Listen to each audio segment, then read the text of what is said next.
Hello. हमेशा की तरह वीडियो की शुरुआत मेरे विचार से, किसी के जान पहचान से मिले काम में आपकी वैल्यू नहीं होती, बल्कि आपके काम से आपको जो पहचान मिलती है उससे आपकी वैल्यू बढ़ती है। तो ये था मेरा आज का विचार। अब शुरू करते हैं हम लोग प्रॉपर्टीज ऑफ फ्लूइड का एक और टॉपिक है कैपिलैरिटी, एसेंट फार्मूला। कई ढंग से आप इसको समझ सकते हैं। Rise of liquid column in any capillary tube. सब जानते हो capillary means hair like thin. When you dip or when you soak any towel in water, what happens? Gradually whole the towel is soaked. धीरे धीरे करके वो पूरा towel भीग जाता है। ये मार्कर इंक यहाँ है, लेकिन धीरे धीरे धीरे धीरे धीरे इंक यहाँ इसके टिप तक राइज कर रहा है। ये सारे एग्जाम्पल्स हैं कैपिलैरिटी के। ये आसान सा टॉपिक है, इसको आप बुक से पढ़ लोगे, डेली लाइफ रिलेटेड टॉपिक है। राइज और fall of liquid in any thin like tube is called capillarity. ठीक, हमें यहाँ देखना है कि कोई ट्यूब है, उसको आप पानी में या किसी लिक्विड में डिप किए हो तो किस हाइट तक ये ऊपर राइज करेगा। क्लियर? उसका फार्मूला हम लोगों ने डिराइव करना है 2s, S surface tension of liquid, जो लिक्विड यहाँ है, cos theta, theta angle of contact है, ये भी बताऊंगा मैं।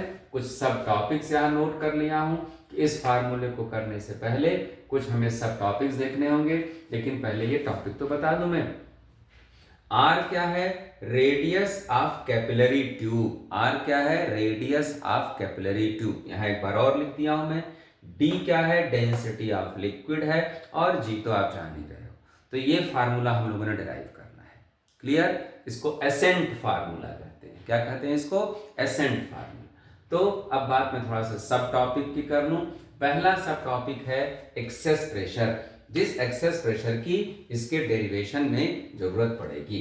देखिए, आप केमिस्ट्री लैब में प्रैक्टिकल करते हैं, ब्यूरेट में कोई आप केमिकल फिल किए रहते हैं, तो देखते हो कि जो टॉप है उसका शेप इस तरह है। क्यों शेप इस तरह है? कि देखने से लग जा रहा है कि यहाँ पे प्रेशर ज्यादा होगा, दबा दिया इसको। यहाँ पे प्रेशर ज्यादा है, या ये कहो कि यहाँ पे प्रेशर कम है, एक ही बात। यहाँ प्रेशर ज्यादा, या ये कहिए यहाँ प्रेशर कम। तो जो ज्यादा प्रेशर है उसी को हम कहते हैं एक्सेस प्रेशर। यहाँ की तुलना में पॉइंट ए की तुलना में पॉइंट बी पे कितना प्रेशर ज्यादा है? वही है 2s/r। 2s/r बी पे प्रेशर ज्यादा है।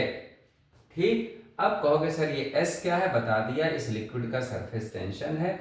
और R क्या है? ध्यान देना, ये इसको कहते हैं हम लोग मेनिस्कस। ये जो शेप बनता है इसे क्या कहते हैं? अगर आप इसे कंप्लीट सर्किल का रूप दो बच्चों, तो ये radius of meniscus he R है। ये मेनिस्कस बन गया। मेनिस्कस का रेडियस कुछ होगा ना, सर्किल है ये, इसका रेडियस कुछ होगा, तो R is radius of meniscus. Confuse मत होना, R is radius of meniscus और S क्या है? Surface tension. ठीक है, तो एक्सेस प्रेशर बहुत डिटेल है, अलग से वीडियो बनाऊंगा मैं। अभी उतनी ही जरूरत है आपको, ठीक, जितनी मैं बता रहा हूं। एक्सेस प्रेशर दोबारा सुन लो। यहाँ पे प्रेशर ज्यादा है, तभी तो ये दब गया। ए पे प्रेशर कम है। कितना कम है भाई? जितना ज्यादा। आप ये कहो कि मोहन के पास 100 रुपए ज्यादा हैं सोहन पे से, तो इसका मतलब सोहन के पास क्या 100 रुपए कम है? जाहिर सी बात है, 100 रुपए कम है। ठीक, अब इसकी जरूरत पड़ेगी। तो ये एक बात थी, एक्सेस प्रेशर आपको पता चल गया। एंगल ऑफ कांटेक्ट देखो, इसी फिगर समझ जाओगे। ये बेटा जी लोग कैपिलरी ट्यूब है ना, ये कैपिलरी ट्यूब है, ये मेनिस्कस है जो डिजाइन बन गया है वाटर लेवल का। यहाँ पे देखो, यहाँ पे आप टेंजेंट ड्रा कर दो, तो ये जो एंगल होगा इसे कहेंगे angle of contact. Angle of contact दिख रहा होगा बोर्ड पे साफ साफ, ये वाला फिगर मत देखना। Angle of contact, clear? ये एंगल ऑफ कांटेक्ट हो गया कि बाउंड्री और मेनिस्कस पे टेंजेंट, तो इस टेंजेंट और बाउंड्री के बीच जो एंगल बनेगा उसे हम लोग क्या कहते हैं? Angle of contact. तो ये दो सब टॉपिक्स थे, इसकी जरूरत पड़ेगी इस एसेंट फार्मूले के डेरिवेशन। तो आइए अब शुरू करते हैं हम लोग एसेंट फार्मूले का डेरिवेशन। आइए इस फिगर पे, ये कोई लिक्विड है, किसी ट्रफ में टब में लिक्विड भरे हो, आप पानी भरे हो, उसमें ये कैपिलरी ट्यूब आप डिप कर दिए। ये मत सोचना ये दो कैपिलरी ट्यूब है, नहीं, ये कैपिलरी ट्यूब जैसे डिप किए उस समय का फिगर बनाया, थोड़ी देर बाद जब लिक्विड यहाँ पे राइज कर गया है उस समय का ये फिगर है। This is the another phase of this capillary tube. Clear? आइए देखो, यहाँ पे जो प्रेशर होगा एटमॉस्फेरिक प्रेशर होगा। ए पे जो प्रेशर है वो क्या है? एटमॉस्फेरिक प्रेशर है P। B point is just below the surface, just below the surface, तो वहां का भी प्रेशर P होगा, वहां का भी प्रेशर क्या होगा? P होगा। तो A और B का प्रेशर PP हो गया है। अभी बताया मैं कि यहां पे ये देखो एक्सेस प्रेशर की वजह से इसका शेप ऐसा हो गया है। इसका शेप कैसा हो गया? ये थोड़ा सा फ्लैट ही है, थोड़ा सा फ्लैट है, लेकिन ये कर्व है, ये कर्व है। तो C पे प्रेशर कम है, यहां पे प्रेशर ज्यादा, एक्सेस प्रेशर। तो कितना यहां पे ज्यादा है?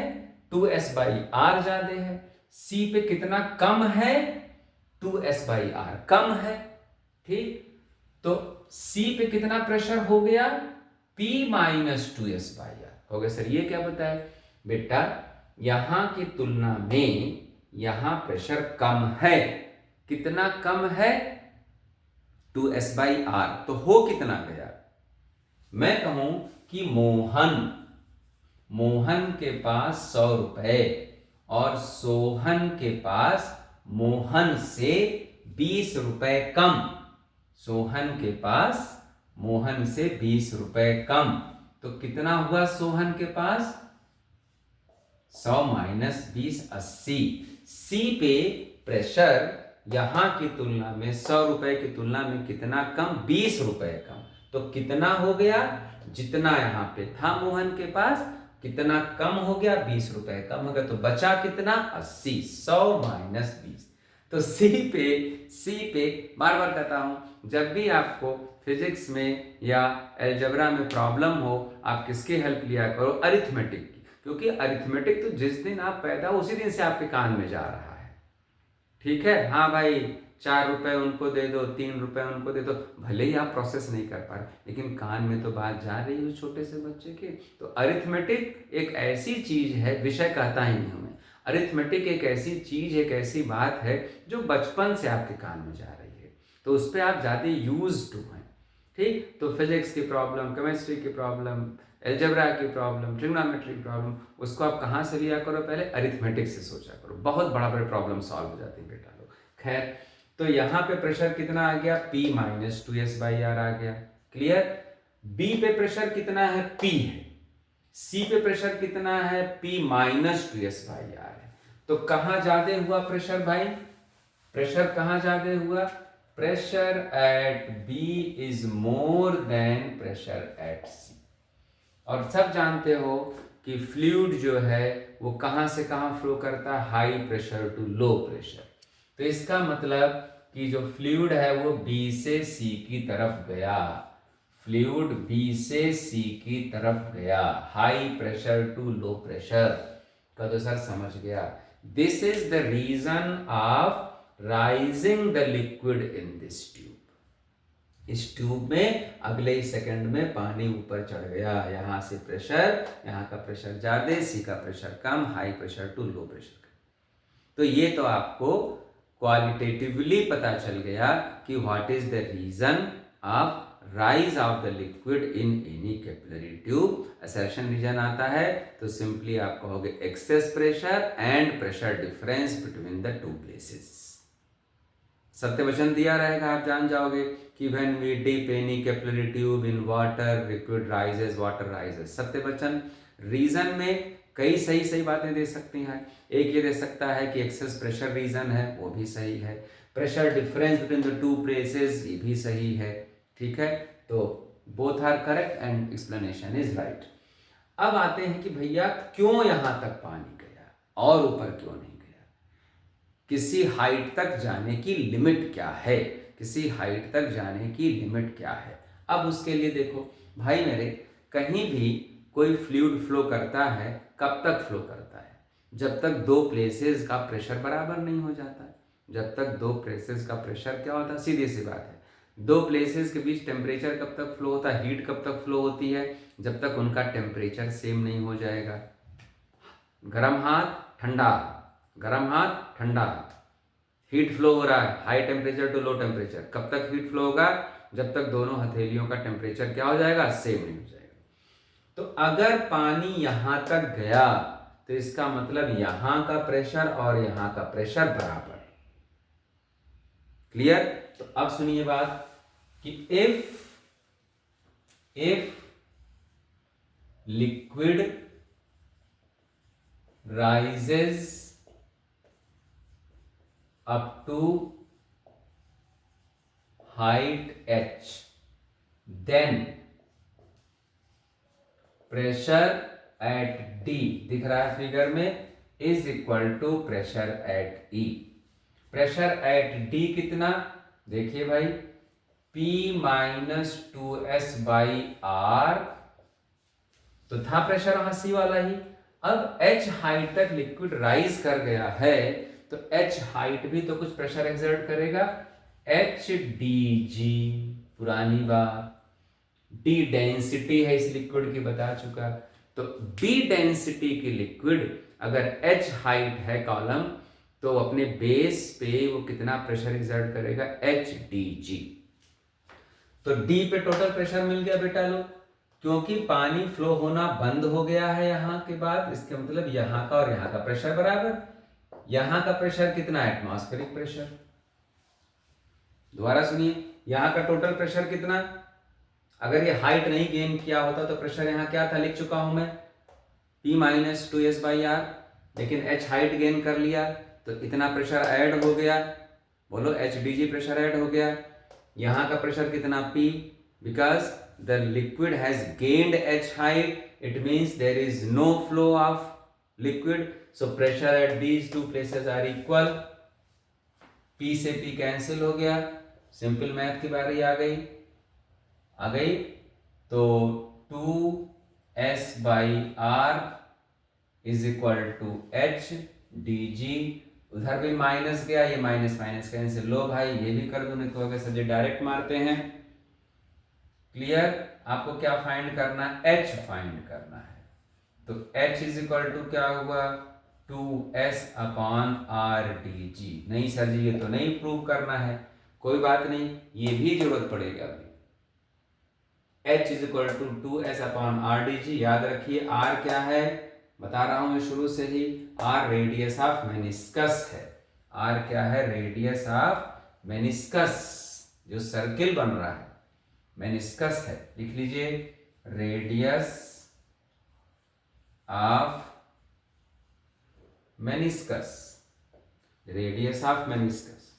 Any problem? सर जी हमें तो ये प्रूव करना है, कोई बात नहीं, आ जाइए इस फिगर पे। ये मेनिस्कस था, मेनिस्कस का सर्किल पूरा कर दिया, ये मेनिस्कस का सेंटर है N, फिगर ध्यान से देखिए, N क्या है, मेनिस्कस का सेंटर है।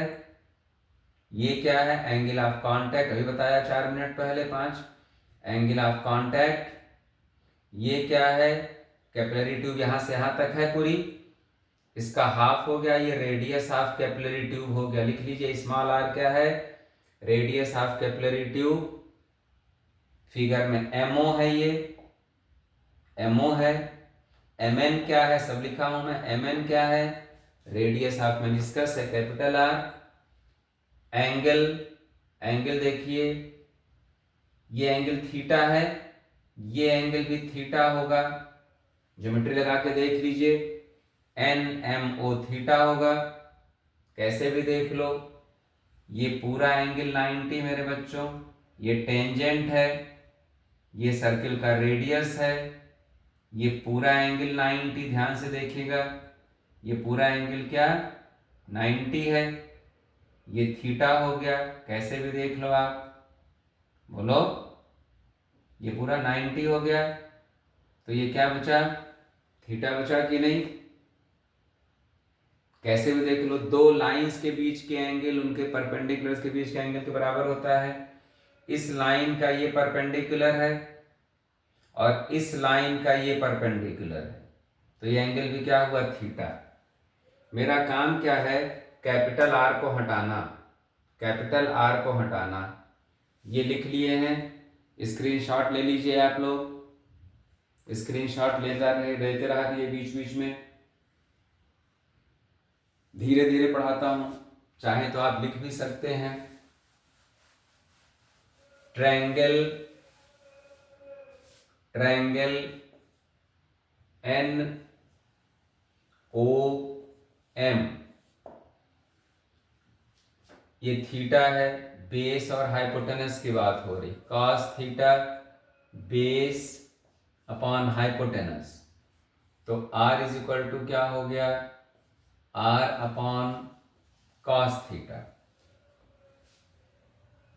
आ जाइए, इसको इक्वेशन 1 कह सकते हैं आप, इक्वेशन 1 है ये।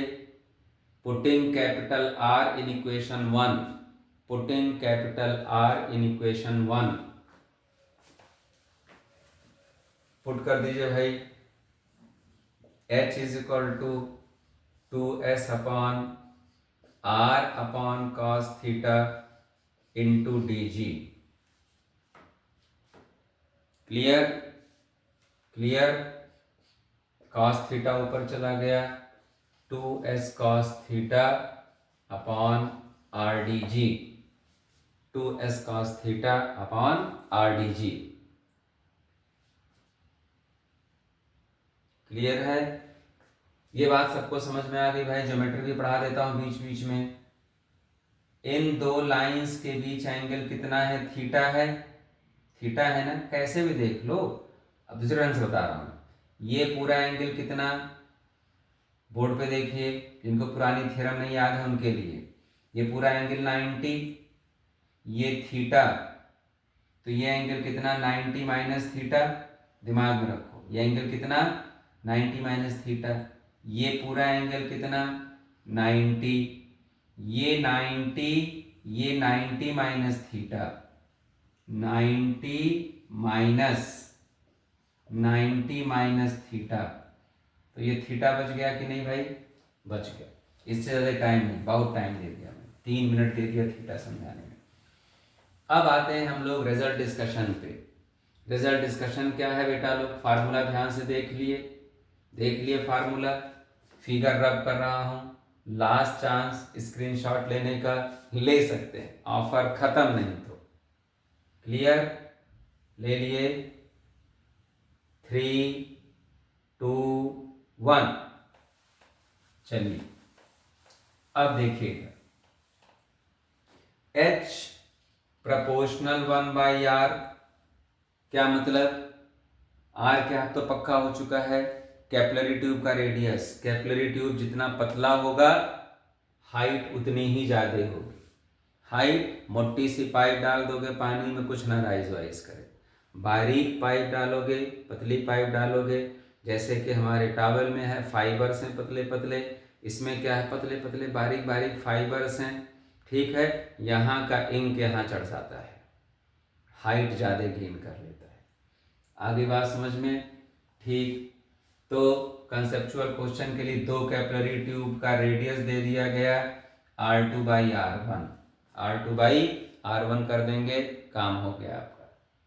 आगे बात समझ में। अब देखिए भाई, ये हो गया।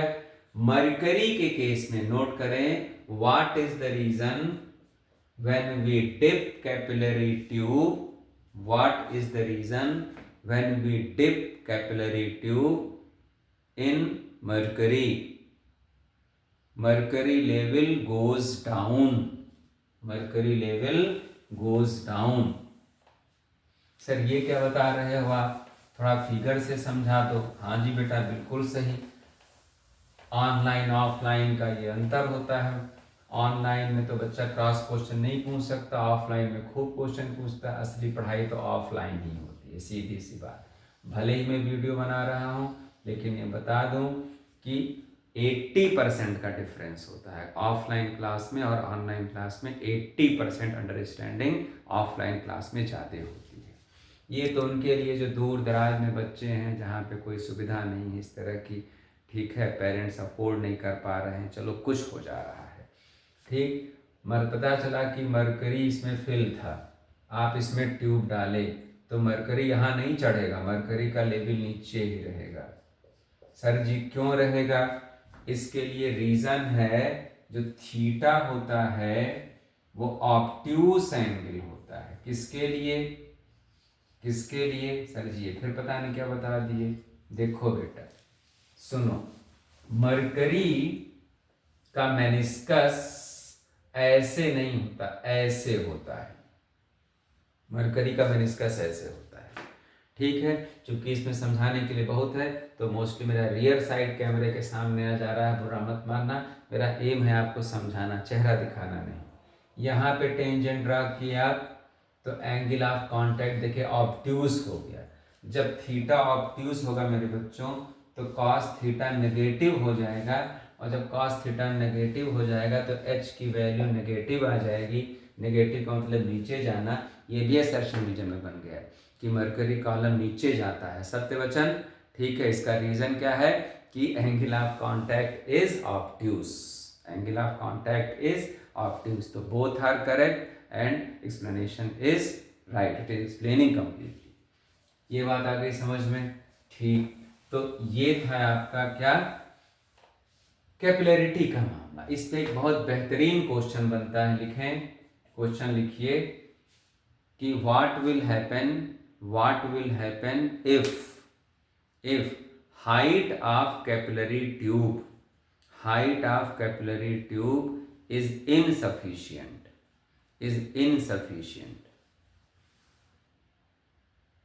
ठीक है। Question mark. Will liquid come down, will come out from the tube, will liquid come out from the tube। क्या मतलब बेटा इसका ये है कि मैं पहले से आपको बता दिया कि भैया जो लिक्विड दे रहा हूं उसका सरफेस टेंशन ये है, थीटा ये है, मेनिस्कस वो कैपिलरी ट्यूब का रेडियस ये है, सब दे दिया मैं आपको। मैं कहा बताओ कितनी हाइट तक लिक्विड राइज करेगा। कहोगे सर जी क्या जरूरत है एक्सपेरिमेंट करने की, फार्मूला मेरे पास है, वैल्यूज पुट कर रहा हूं, सॉल्व कर लिया। सॉल्व करके कैलकुलेटर से फटाफट एग्जैक्ट आप बता दिए मुझे कि सर एच आ रहा है 10 सेंटीमीटर, 10 सेंटीमीटर तक पानी इस कैपिलरी ट्यूब में चढ़ेगा। मैं कहा बेटा करो प्रैक्टिकल। आप कहे सर जी मैं सॉल्व तो कर लिया 10 सेंटीमीटर, लेकिन हमको कैपिलरी ट्यूब छोटी लग रही है, हमको 6-7 सेंटीमीटर की लग रही है, सॉल्व चढ़ना तो चाहिए 10 तक, आप कैपिलरी ट्यूब भी छोटी दे रहे हो। मैं कहा तो बता क्या होगा। सर पानी गिर जाएगा। नहीं, क्वेश्चन यही है, पानी गिरेगा नहीं, पानी गिरेगा नहीं। फिर क्या हो जाएगा देखते हैं। अभी एक फार्मूला लिखा था मैं, H is equal to 2s upon R D G. लिखिए आर डी जी, ये कैपिलरी ट्यूब का रेडियस नहीं, मेनिस्कस का रेडियस, बार बार कह रहा हूं। H इंटू आर क्या हो गया, 2s अपॉन डी जी हो गया, 2s अपॉन डी जी हो गया। बेटा देखो सरफेस टेंशन तो फिक्स है ना, बोलो वो तो दे दिया हूं मैं आपको, ये लिक्विड है भाई, इसी के साथ करो तुम। डेंसिटी फिक्स है लिक्विड की, जी तो फिक्स ही है। ये है कांस्टेंट, ये क्या है, कांस्टेंट है। ओके सर जी, H कम कर दिए हो, दोबारा लिख रहा हूं, H इंटू आर क्या है, कांस्टेंट है, H कम कर दिए हो, RHS फिक्स है, तो R क्या हो जाएगा, बढ़ेगा। दो चीजों का प्रोडक्ट कांस्टेंट है, उसमें से एक चीज कम हो गई है, चढ़ना चाहिए था 10 सेंटीमीटर, आप उसको 8 का ही दिए हो, कम हो गया है तो रेडियस बढ़ेगा। सर जी इसका क्या मतलब, पहले ये बताओ रेडियस आर का मतलब क्या है। सर जी आर का मतलब है क्या, रेडियस ऑफ मेनिस्कस। तो आर बढ़ने का मतलब क्या, देखो अगर पहले मेनिस्कस ऐसे था रेडियस, अब रेडियस बढ़ गया, मतलब चलो समझा दो, ये सर्किल बन रहा था, मैंने रेडियस बढ़ गया, रेडियस बढ़ गया मतलब ये हो गया, देखो फ्लैट होने पे रेडियस बढ़ जाता है बेटा लोग। अगर कोई चीज फ्लैट ऐसे है इसका रेडियस ज्यादा, कि ऐसे है इसका रेडियस ज्यादा, सर इसका रेडियस ज्यादा होगा। क्यों? सर्किल बनाओ, बड़ा सर्किल बनेगा। तो क्या है, लिखेंगे आप कि radius of meniscus will increase, radius of meniscus will increase, it means the meniscus will be flattened. जहां एंड तक 8 सेंटीमीटर आने पे गिरेगा नहीं, ये क्या हो जाएगा, फ्लैट सा हो जाएगा, गिरेगा नहीं। बात आ गई समझ में भाई? क्लियर है मामला? ठीक। अब फटाफट इस पे मैं एक न्यूमेरिकल आपको करा दूं। सिंपल न्यूमेरिकल नहीं कराऊंगा, मेंस का न्यूमेरिकल है ये कराऊंगा आपको। ठीक, पूरा न्यूमेरिकल नहीं कराऊंगा, नहीं तो वीडियो की लेंथ बढ़ जाएगी। तो पहले ही देख लेते हैं हमारे 11th के प्रिय बालक। अरे बाप रे बाप, ये 35 मिनट वाली वीडियो है। 12th के बच्चे फरमाइश करते हैं सर जी वीडियो बनाओ 1 घंटे की यार। 11th वाले कहते हैं सर जी थोड़ी छोटी छोटी बनाओ सर, बीच में हमको टहलना घूमना भी है, गेम गुम खेलना। क्वेश्चन ये है, समरी समझ जाओ, किताबों में है कि कोई कैपिलरी ट्यूब ऐसे है, सब कुछ दिया गया है, एस दिया गया, डेंसिटी दी गई, ठीक, रेडियस ऑफ कैपिलरी ट्यूब दिया गया, एच निकाल दिए आप, 2s cos theta upon R D जी से थीटा दिया गया, निकाल दिया। कहता अगर कैपिलरी ट्यूब को 30 डिग्री इंक्लाइंड कर दिया गया, 30 डिग्री इंक्लाइंड कर दिया गया, तो अब आप हाइट ऑफ कॉलम बताएं, पानी या लिक्विड कहां तक, किस हाइट तक गया, और लेंथ ऑफ कॉलम बताओ। सर जी ये क्या भी था, तो हाइट आप चिल्ला रहे थे 25 मिनट थे, अब कहाँ लेंथ आ गया। देखो बेटा इसमें हाइट वही रहेगा, यही वाला, तो हाइट तो वही है 2s cos थीटा, ये थीटा ये नहीं है, ये तो एंगल ऑफ कांटेक्ट वाला है, 2s cos theta upon R D जी है, ये निकाल दिया मैं। ठीक है बेटा, कितना निकाल दिए? सर ये निकाल दिया मैं सॉल्व करके 10 सेंटीमीटर। ये हाइट है, यहां भी वही, यहां भी 2 बार बता चुका मैं, 2 मिनट। सर लेंथ कितनी? ये है बेटा लोग लेंथ, देख रहे हो फिगर में, इसे कहते हैं लेंथ। सर थोड़ा अलग से समझा दो, फिगर गंदा सा लग रहा है। बहुत बढ़िया बेटा, ये हाइट है और ये क्या, लेंथ, बोलो, और ये 30 डिग्री। एच निकाल चुके हो आप 10 सेंटीमीटर, एच निकाल चुके हो कितना, 10 सेंटीमीटर। सर जी समझ गया, इस 30 डिग्री के लिए ये बेस हो गया, ये हाइपोटेनस हो गया, बहुत बढ़िया। cos 30 is equal to base upon hypotenuse, L is equal to 10 upon cos theta. Sir ji हो गया क्वेश्चन, तो लेंथ आ गया। तो एक बार समराइज कर दूं कि जब आप किसी कैपिलरी ट्यूब को इंक्लाइंड करते हैं तो हाइट वही होती है जो सीधे वाली पे रहती है, इंक्लाइंड करने के बाद भी।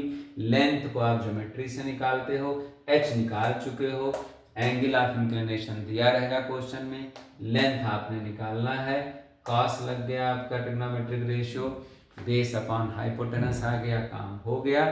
ठीक, तो आप लोग कैपिलरिटी भी पढ़ लिए, बहुत कुछ पढ़ लिए इसमें, आप टर्मिनल वेलोसिटी पढ़ लिए, ये पढ़ लिए, ठीक है, और आगे क्रम चलता रहेगा। चैनल को आप सब्सक्राइब कर लें जो पहली बार देख रहे हैं, कमेंट लिखें, दोस्तों को बताएं, ताकि जैसे मैं आप लोगों के फ़ायदे के लिए काम कर रहा हूं, आप भी दूसरे का फ़ायदा करते रहिए। ठीक है, फिर हम लोगों की मुलाकात होगी नेक्स्ट वीडियो में। मैं आपका दर्शन करूंगा, खैर मैं क्या कर पाऊंगा, आप मेरा दर्शन करोगे। Thank you, take care.